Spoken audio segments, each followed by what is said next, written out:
దేవత కోసం అయితే చిన్న స్టోరీ రాసిన.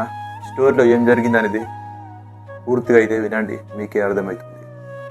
ఒక అమ్మాయి ముగ్గురిని లవ్ చేసిందంట. ఇద్దరితో శరీరం పంచుకోకుండా మూడో వాడితో ఇలా అంటుందంట, మా ఇంట్లో మన విషయం తెలిసిపోయింది, వాళ్ళకి అసలు ఇష్టమే లేదంట అని, మా ఫ్యామిలీ కోసం నాకు దూరంగా ఉంటావా అని అడిగింది.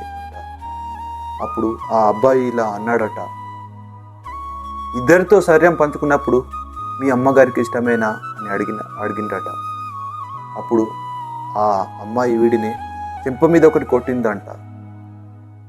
పర్వాలేదు, మన మనసుకి తగిన గాయం అంటే ఇది పెద్ద నొప్పేం కాలేదు, కానీ ఒక విషయం చెప్తా గుర్తుపెట్టుకో, ఇదే తప్పు మీ అమ్మ చేసి ఉంటే, ఇదే విషయం నీ ఫ్రెండ్ వచ్చి నీతో చెప్తుంటే నీకు ఎలా ఉండేది అని అడిగిండట.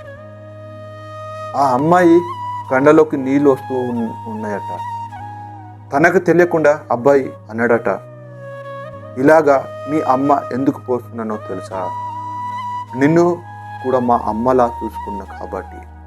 ఈ ఒక్క మాటతో ఆ అమ్మాయి కళ్ళలోకి నీళ్ళు వస్తూ ఉన్నాయట. స్టోరీ అయితే ఇప్పుడే స్టార్ట్ అయింది, ఒకసారి వినండి ఏం జరిగిందో. స్టోరీ ఎందుకు చెప్పినాను తెలుసా, ముగ్గురు దేనికోసం అని చెప్పినాను తెలుసా, ముగ్గురు ఎవరో దేవతకు తెలిసే ఉంటుంది. ప్రతి ఒక్కరూ ముగ్గురు గురించి ఇప్పుడు డిస్కస్ అనేది నడుస్తుంది. చాలామంది నీకు చెప్తూనే ఉన్నారు. నువ్వు ఇద్దరితో తిరిగిన సంతోషం వచ్చిందో లేదో నాకు అదని తెలియదు.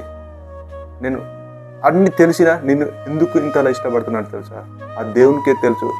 ఏదో ఒక రోజు నువ్వు కూడా అర్థం చేసుకొని నాతో ఇష్టపడుతున్నావు ఏమో అని ఆలోచనతో నేను నిన్ను అంతలా ప్రేమిస్తున్నాను. కాబట్టి నువ్వు నన్ను ఇష్టపడకపో, కాకపోతే నువ్వు ఏదైనా కష్టంలో ఉన్నప్పుడు తిరిగి చూడు వెనుకకి, నేను ఎప్పటికీ నీ పక్కనే ఉంటా. దానికోసం అయితే స్టోరీ రాసిన.